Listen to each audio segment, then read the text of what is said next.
Hi ladies and boys, ako si Bay Gamay and welcome back again diri sa tong YouTube channel. Og karon another trending confession na sab ang atong basahon nga gikan sa Yesenian Freedom Board. Sa mga wala pa nakasubscribe, palihog day ko subscribe og palihog na lang pug tuplok sa notification bell aron updated mo kanunay. Og sa mga kanunay nga naminaw sa tong mga audio stories diri. Daghang salamat kaayo ninyong tanan. Ug kung namoy mga shoutouts o mga opinions, i-comment down below lang na siya. Para ato na siyang mabasa. O karon ladies and boys, ani ana ang confession nga safe haven.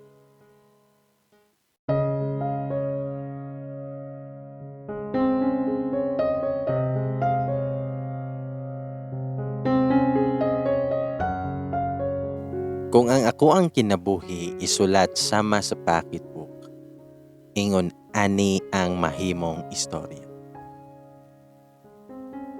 Nagdagan ko paingon sa kong kwarto og dali kaayo na kong nalak ang pultahan. Siguro wala na ko nahitsura sa sige na ko hinila. Pero wala ko ilabot bisag unsa pa man ang maistorya sa laing tao or bisan sa ko ang pamilya. Nasakitan ko. Gipasakitan ko sa mga tao nga pagtuo nako mo'y mo pangga sa kuha hangtod sa hangtod. College ko nga nakailan ako si PJ. Dungan mi nga nagpila sa register para pagpa-encode sa moang schedules. Ug tungod kay sa kadaghan sa nagpa-enroll, naabtan mi og siyam-siyam usa mi na cater. Ingon sila na kung kinsa daw imong una makaila sa sulod sa eskwelahan, dili na jud nimo malimtan. Og tinuod jud kay after nako nakaila si PJ, kami naman jud ang perme nagkuyog hangtod na human mi sa college. Criminology si PJ ug ako kay nursing. So nang tuig sa college, nanguyab na siya sa ko. Second year na may usa naging official amo ang relasyon. Si PJ ang klase sa lalaki nga wala kay ikapintas. Maayo ang hitsura ug maapod ang batasan. Maong walay pagbabagikan sa kuang ginikanan sa dihang pagpaila nako sa iya. Legal mi sa pareho na mo nga ginikanan. Welcoming mo bisita, manaaman mi or wala sa balay. Mura og miyembro na mi sa pamilya sa matag usa. Dungan mi nga nangandoy. Dungan mi nga naningkamot. Kung unsa ko ka-sure sa iya, maupod siya sa ko. Ni-graduate mi sa parehong tuig. Ni-pasar pod mi sa nagkadiiyang exam sa parehong tuig. Nagpulis si PJ og nahimo pod kong nurse. Halos perme mi nga mag-double celebration kauban amo ang pamilya. Ug dila pa, kasal na lang ang kulang para mahimong legit na nga mga in-laws. Pero flashback sa ta. 24th birthday na ko to, pero wala jud bisan isa nga ni-greet sa ko sa balay. Naka-receive na lang ko og greeting sa laing mga tao, pero ang pamilya nako og pamilya ni PJ kay wala jud nakahinumdum. Medyo nahiwagaan ko kay dili man sila ingon ana. Kung naa gani mag-birthday kay layo pa lang kompleto na ang plano kung asa ihel ug unsa ang mahimong handa. Pero atong adlaw, wala jud sila naguno. Nasamutan pa nga dayon alas 10 nag-isa-isa na sila og panglakaw sa balay. Nga wala man lang nanghagad sa kuha kung mukuyog pa ko. Mga alas 11 niabot akong duha ka amiga na si Raya og kay. Batch na ko silang duha sa college. Manglaag daw mi kay birthday daw na ako. So kung nahuna, maayo pa sila kay nakahinunto. Bisan si PJ, himala pod kaayo nga wala nagparamdam ato na adlaw. Ni-action ako og pangluod sa tanan ato pero ako alang gipugan. Ingon sila na mag-ilis daw ko og nindot na sinina para extra special. Sa bagay kay nakapustura jud pod hinuon silang duha. Lain pod og magniyagit. Pagkahuman og ilis o gamay pangarte, nang larga na mi sakay sa kotse ni Kay ug nang hunong mi sa usa ka inland resort. Tana ko, unsay naa diri? Nitubag si Ria nga mangasay ta. Then mi katawa. Then ako tana pa jud ko nga no, unsa day celebration sa sulod. Mingon si Kay, basta mahibal-an na rana nimo. Pagsulod sa entrance, nanlakaw na mi sa direction sa function hall. Wala kay ko'y makita sa gawas, pero pag abot sa pultahan, gipauna ko nila og sulod. Sakto jud nga mo'y pag-entrance nako, nikalit og abre ang suga og nadunggan nako sila og grito, happy birthday. State of shock jud ko. Kay first time to nga naa sila'y pakulo nga ingon ato. Kumpleto ako ang pamilya ug ang pamilya ni PJ. Halos naapod tanan namo nga mga close friends. Gisugat ko ni PJ o gidala sa tubangan. Nagunit na siya og mic samtang ang isa kay nagunit sa kuang kamo. Ug mingon siya nga, ayan, Bow, permi na kong ginaingon si mo kung unsa ka ka-special sa kong kinabuhi. Isa ka sa mga naghatag og direksyon og nagpabiling rason nga padayon kong naningkamot. Ikaw ako ang gusto makauban sa ako ang ugma ug buhol. Dahil nagikuha si PJ siyang bulsa ug niluhod na siya sa kuang atubangan. Will you marry me? Ingon ni PJ ug giaprihan ang box sa singsing. Mitubag ko yes. Yes. Tubag nako while nagtulo ako ang luha. Gisot na dayon ni PJ ang singsing sa kuang. Proud ko nga ako ang gipakita sa tanan ako ang singsing. Kabalo naman ko nga moabot jud ang adlaw nga mag-propose si PJ sa ko. Pero lahi raman di ay ang feeling kung mahitabo na sa imuhang atubangan. Nag-cheer ang mga tao sa palibot. Malipayon ang tanan og kudos kaayo sa mga artistahin ako nga pamilya og barkada. Hagbay ra day sila nga nakabalo sa plano ni PJ pero wala man lang bisan isa ang nitembre sa kuha. Pareho ming dako og pagsalig sa matag usa. Mangwala ra sa amin nagpakasal dayon. After sa naitabong proposal, nilarga ko sa abroad. Maayo raman kaayo ang pagsabot namo ni PJ sa paglakaw nako. Nainig uli kay magpakasal na dayon mi. Namaning kamot mi og savings para naami ikasugod usa magtukod og kaugalingong pamilya. Milabay lang ang duha ka tuig nga wala ma. Okay man ming duha ni PJ. Wala ra koy napating kakulian sa moang relasyon.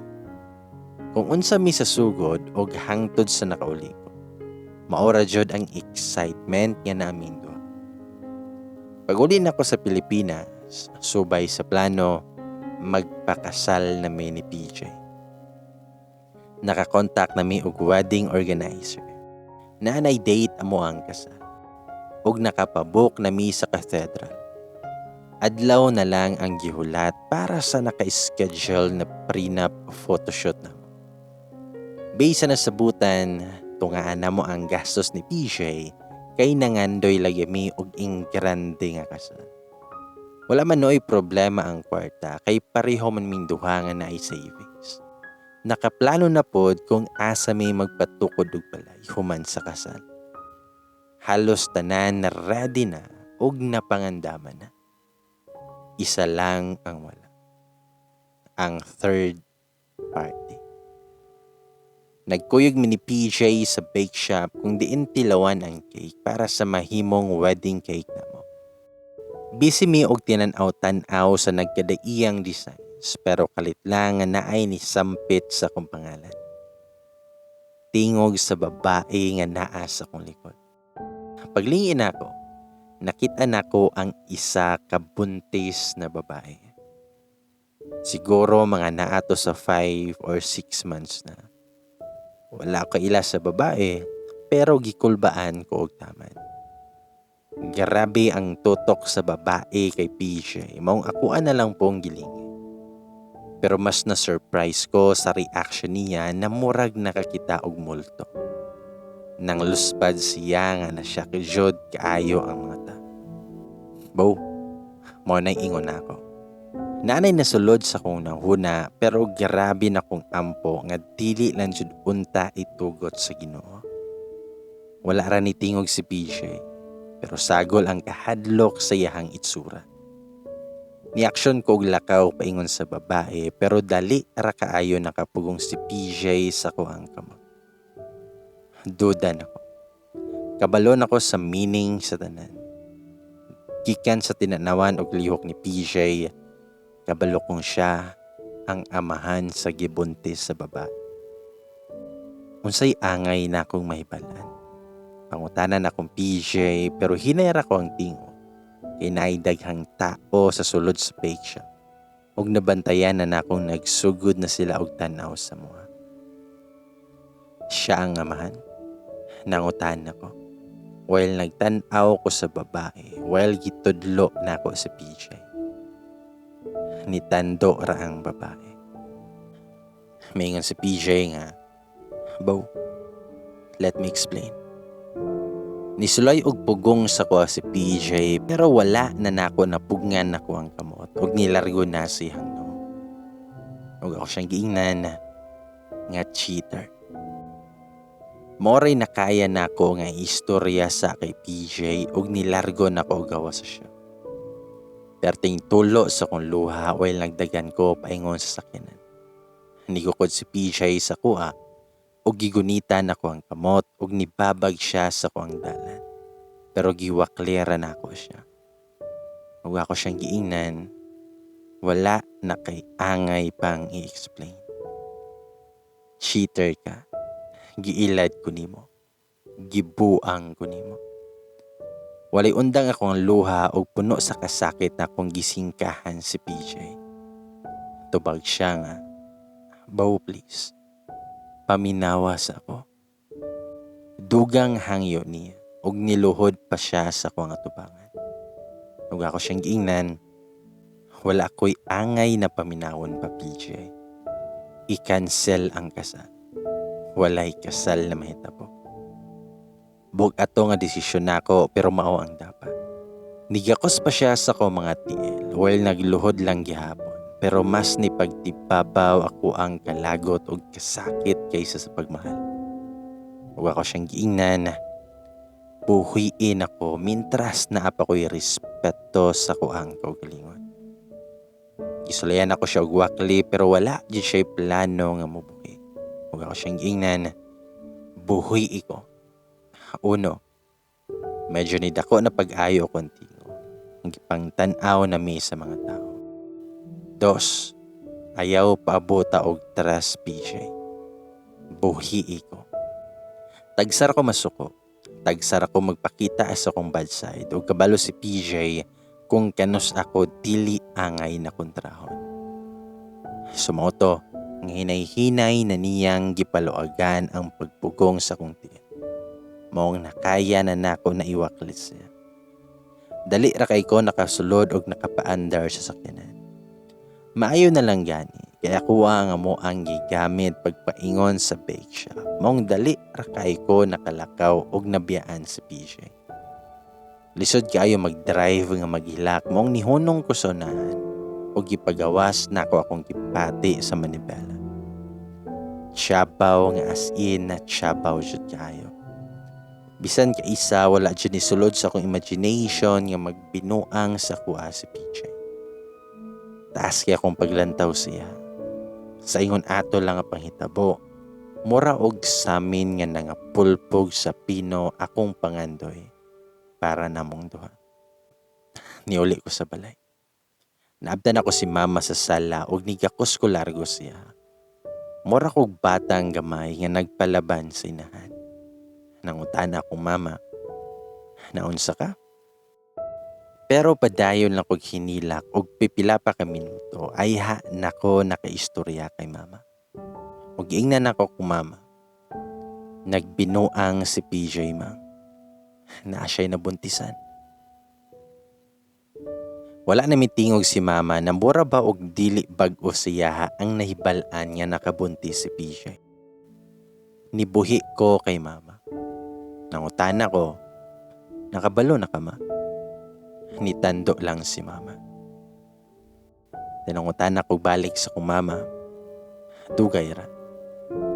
Nitando siya og usab. Nangutan pa jud ko. Kabalo si papa.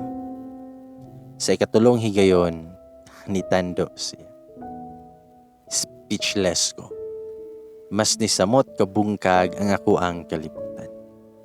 Abi na ko og sakit na ang mailad sa fiancé. Mas sakit man di ay ang taguan og sikreto sa kaugalingong pamilya. Nagmatarad ay ko og buntag na blind pa sa buta. Nagdagan ko paingon sa kong kwarto og dali ra kayo na akong nalakang pultahan. Siguro wala na ko na itsura sa sige na kong hinila, pero wala ko ilabot bisan unsa pa man ang maistorya sa laing tao or bisan sa ko ang pamilya. Nasakitan ko. Gipasakitan ko sa mga tao nga pagtuon ako mao'y mopangga sa kuha. Hangtod sa hangtod. Day nanuktok sa pultahan ako mama. Ug gitawag ko niya. Yen, aprihe paliho. Hangyo niya samtang nagsige gihapon og pihit sa doorknob. Pero naglingkod lang ko sa salo ug nagsandig sa pultahan. While walay undang ang pagtulo sa kuwang lupa. Dili pa ko anda makadungog ug bisan unsa nga explanation or comfort sa misan kay kinsa. Gusto lang nako ang mag-inusara. Halos wala ko natandog sa kong gilingkuran sa milabay nga pila ka minuto. Nihunong na lang si mama og panuktok sa gawas. Kabalo kong nabalaka siya sa kuha. Kabalo kong pareha nako. Nasakitan po siya. Pero dili pa jud nako kaya na mo atubang ug magpakaaron ino na okay human sa panghitabo. Murag nahugno akong kalibutan. Naguba ako ang pangandoy. Wala nang kabalo kung asa ko paingon ug asa ko magsugod. Gahilak ako ang kasing-kasing pero halos wala nay luha nga mitulo sa kuwang mata. Nilargo na ko og pack sa kong gamit ug ang ready to go na bag na nako ang ako ang gisudlan sa kong sanina. Nanamanggod ko'y bag na pang-outing lang na nada ay mga pangkaligo na outfit ug ang tanang skincare na kailangan nako mag-travel. Wala pa kabalo kung asa ko paingon pero gusto na ako ang mopalayo. Pagawas na ko sa kong kwarto dayon na og sagdan. Tanan sila nanlingi sa kuha. Dali-dali si mama og duol sa ko og nigakos. Wala siya istorya pero grabe ang kahigpit sa iyang gakos para ipa-feel sa ko na wala ko nag-inusara. Nitulo na pag-ayo akong luha. Nidol na pud si papa sa mua og ni-appeal siya og gakos sa kuha. Ingon ako ang papa, ngayon, narami permi ni mama nimo. Wala ka nag-inusara. Ug mingon akong mama, ayawon og lakaw na. Mas mosamot mi og kabalaka kung naa ka sa layo sa ingon ana nakahimtang nimo karon. Pero gigakos ra nako sila. Ug mga pila pod ka minuto usa nako nakaya og istorya. Hatagi sa kog panahon mang bang gusto sa ako mo palayo. Ayaw lang mo og kabalaka sa kuha. Ma-okay raligi ko. Muna itubag na ko sila ha. Namurag wala na itingog na mugawa sa akong papa. Umingon akong papa, basta mag-amping ka permiha. Dili ka magpasaga. Dayon ni buhi na siya sa kuha. Nangunta na ako mama, asa man ka paingon karon? Tubag ko nga, wala pa ko kabalumang. Basta sa layo dere. Gusto lang nako mag-inusara usa. Tubag akong mama nga, mabalaki mi sa imuha ba? Ayaw na lang lagi og lakaw. Maayo nang naami na makatan-aw sa imuha pirme. Ug akong giingnan akong mama nga ma-okay ra lagi ko mang. Pagbigye lang ko ninyo karon. Muuli ra lagi ko. Nagsunod sila sa kuha sa pultahan hangtod sa sakyanan. Ako na dayong giitsa sa backseat akong bag o giandam ng susi. Giabrihan na din ako ang gate. Giakos pa ko usab ni mama na perte na po niyang gila. Ug ako siyang giingnan, muuli ra lagi ko mang. Ayaw lang mo gabalaka. Hatagi lang ko og panahon nga madawat ang nahitabo. Dayon ni sulod na ko sa sakyanan. Wala itumong ako ang lakaw. Wala ako kabalo kung asa ko paingon. Nalabyan na nako ang pila ka munisipyo og city. Muhunong lang og kinahanglan na magpagas. Layo-layo na jud og hapit nako naabot sa kinadak-ang city. Hot gyapon kay akong dugan. Niduyog pa ang FM music na halos sad song ang ipangtugtog. Nahuna-huna ako na mutabok sa Pikas Isla ug mulargo na lang sa resort. Gusto na ako dapin sa dagat magpundo. Maong nidiretso nako sa may ferry boat ug wala ray oras na abot nako sa Pikas Isla. Wala ko dalang pagkaon, maong namalit na lang pud ko sa gawas ug bisan unsa na lang ang mabunlot sa convenience store. Halos gihurot po na ako og karga sa basket ang nakadisplay na beer in can. Kabalo ko nga naay corkage fee ug bawal ang pinalit sa gawas na limnon, maong ako ang gipalahi ang drinks ug gibutang nako sa ilalom sa kumbag. Human makumpleto ko ang mga pinalit, nibiyahe nako pa resort. Nakalusot ra ko ang drinks ug nagbayad ra ko sa corkage fee sa ako mga pinalit na pagkaon. Nagkuha pod ko og cottage ug gigayad ko sa staff nila. Human gipakita ang room kay gihatag na sa kuang susi. Kapoy kay ako ang paminaw atong adlaw. Dili lang sa physical na aspeto, kundi sa tibuok na akong pagkatao. Kapoy ako ang utok ug ako ang kasing-kasing. Mura ko og nahotdan og kusog pagkasirado sa pultahan. Diretso ko nga nihigda sa kama ug nagtutok sa kesame. Human kay nahihinay ni dayon nga nidagayday akong luha. Nagsagol ang kalagot o kasakit nga akong gibate. Taon ni bangon ako ug ako ang gipagawas ang tanang ilimnon og pagkaon na akong pinalit. Dili jud ko manginumay pero mura og nahimong juice ang beer. Wala ako sabot sa akong gibate atong tungura. Ingon ato gali kung taas imong expectation pero sa isang iglap kay nikalit og gahugno. Ako ang gikuha akong phone ug gitutukan ng screensaver. Picture to namong duha ni PJ human siya nag-propose sa kuha. Abi man ako og mahimong party si PJ hangtod sa pinakaulahian na page sa kong libro. Dili man di ay. Taman ra day siya sa pipila ka chapter. Mura jud og gikumot sa kasakit akong dugan. Gibalikan ako og tanaw mo mga pictures sa akong album. Perti man namo ka malipayon. Napami mga daghang pictures na naka-full uniform mi pareho. Ug mao bi adjud unta ang among plano sa prenup nga ako maka-uniform og nurse ug siya sa pulis. Pero taman na jud ay sa plano. Wala man unta ako nagkulang. Maayo man ang pagpananghid nako sa iyaha sa akong paglakaw pa abroad. Maayo man kaayo among sapot. Pero nganong ingon ato man ang gidangatan. Nganong wala man siya nakahulat. Ingon siya nga ako ara siya ug iyahar ako. Ingon siya magpaabot siya sa adlaw sa mong kasal.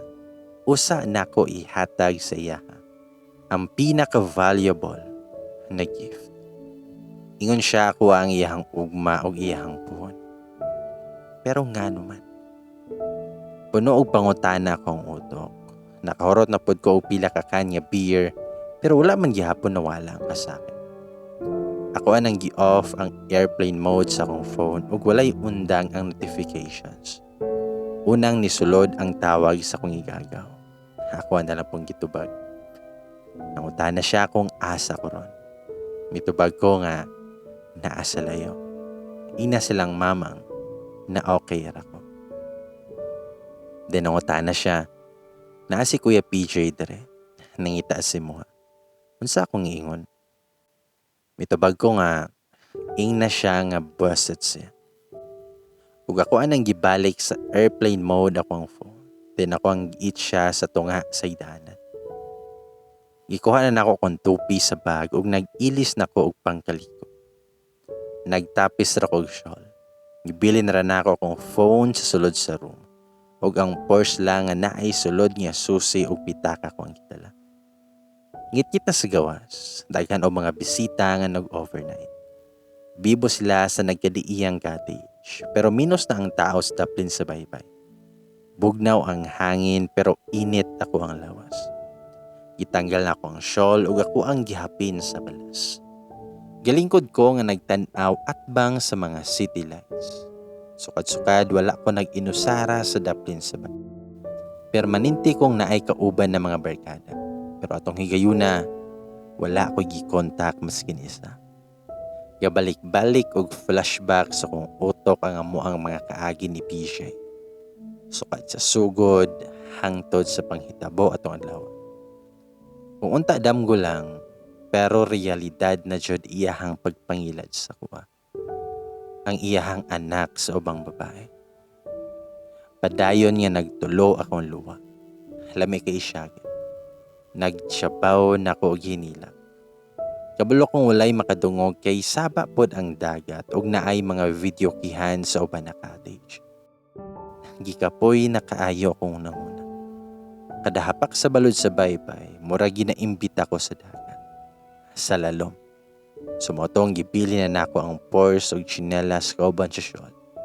Ug hinay-hinay na kong nagpaklay paadto sa tunga sa dagat.